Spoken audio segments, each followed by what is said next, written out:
Title: When I walked in and started packing my things, my cheating wife yelled, "What the hell are you doing?" I told her I was done and leaving for good. I'll never forget the moment everything changed, the moment I walked through that door, suitcase in hand, ready to leave. The house I had built with years of hard work, sweat, and sacrifice. The home that, to me, symbolized love, commitment, and trust. But none of that mattered anymore. It was supposed to be the perfect life, wasn't it? Maria and I met years ago during a business conference in Zurich. She was elegant, sharp, and poised, everything I admired in a woman. At the time, I was climbing the corporate ladder in luxury hospitality, working 12-hour days, rarely having time to even think about love. But Maria changed all of that. She was a rising star in the finance world, a brilliant mind with an unshakable determination. We were a power couple in the making. We spent the early years of our marriage traveling the world, attending galas and living the dream. Our bond seemed unbreakable. But as I got more successful, the cracks started to appear. It wasn't sudden, just small things at first. A late-night email that seemed a little too personal. An unexplained phone call while I was in the shower. I brushed it off, of course. Who doesn't have busy days at work? But I felt the distance grow, and the once vibrant chemistry between us began to fade. The woman I had once admired for her intelligence and ambition started acting strangely, distracted, secretive, like she was hiding something. It started with a misplaced message. One evening, I came home early from a business trip. I had planned a surprise dinner for Maria. I walked in, set the table, and waited, excited to spend time together. But when I grabbed my phone to check the time, I noticed something odd. Her phone was on the kitchen counter, buzzing relentlessly. Without thinking, I picked it up just to glance at the screen. A message from someone named Luca. No last name, just Luca. It was brief. "I miss you. Can't wait to see you again." My stomach dropped. I should have ignored it, should have put it down. But I didn't. I scrolled further back, reading conversation after conversation, each more intimate than the last. Flirty messages, inside jokes, and plans to meet up in the city next weekend. I was crushed, feeling sick to my core, but I had no solid proof. Maybe it was just harmless flirting. But deep down, I knew. I felt it in my bones. When Maria walked in, she smiled at the sight of the dinner I had prepared. But it was different now.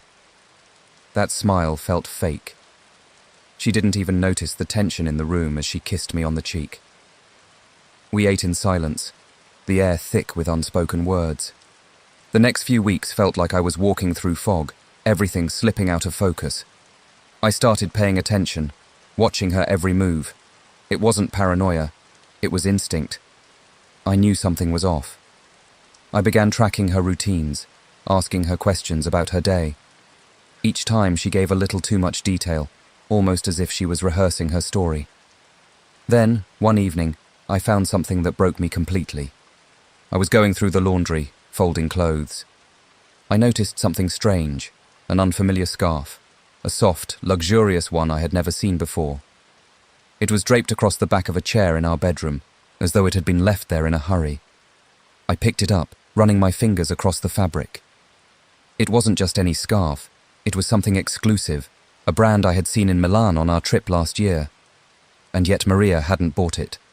Something clicked in my mind, the pieces slowly falling into place. That evening, I asked her about the scarf. She seemed genuinely confused, claiming she didn't know where it came from. But when I pushed her, she got defensive. Too defensive. The next day, I decided to confront her, but I still didn't have enough to accuse her outright. I was walking on a tightrope, afraid to fall, but terrified of staying in the dark. Take a moment to breathe. This journey is intense, and I know it's hitting deep. If you want to hear more about how our protagonist confronts the painful truth and rebuilds his life, subscribe to Lauren's story. You won't want to miss the rest of this emotional journey as it unfolds. Ready? Let's dive back in and see what happens next. It was a rainy Thursday when everything came crashing down. I had been keeping my suspicions close to my chest, but I was reaching my limit. I had enough. I was going to confront her. I waited until she came home that evening. The moment she stepped through the door, I was ready. "Maria, we need to talk," I said, my voice cold, flat. She gave me a quick glance, a forced smile, and dropped her bag on the couch. "What's going on?" she asked, clearly unaware of the storm coming. I didn't waste time with small talk. "Who is Luca?" I asked. Her face went pale. For a second, I thought I saw panic in her eyes. "What are you talking about?"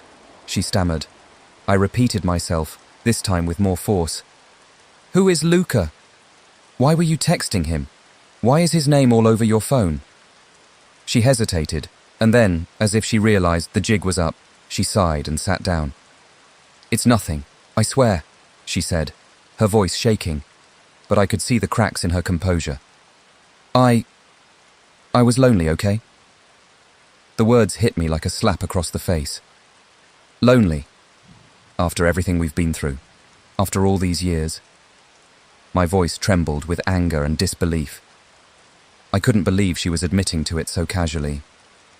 She looked away, ashamed. "It didn't mean anything.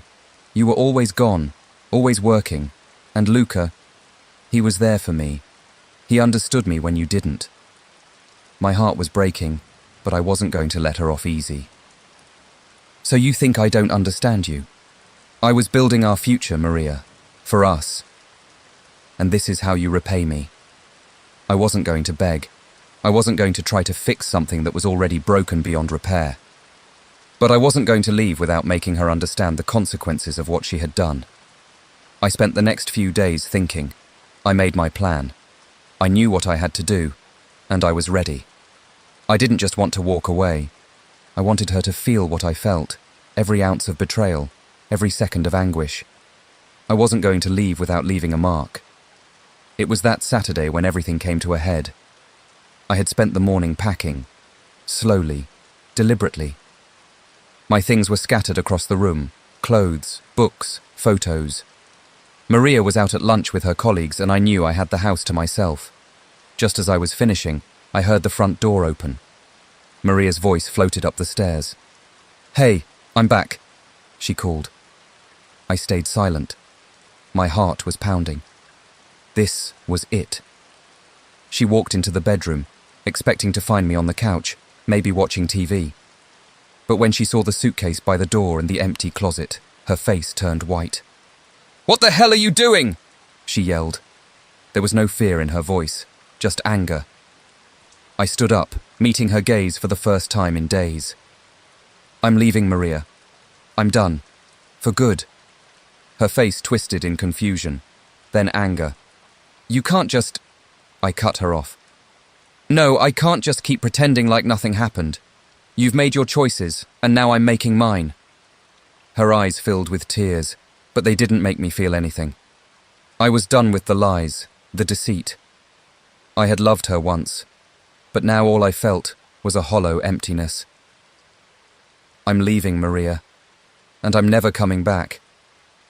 As I walked out the door, suitcase in hand, I felt a strange sense of calm. I was leaving the woman I had built my life with, leaving behind the memories, the future we had planned, the dreams we shared. But it didn't hurt like I thought it would.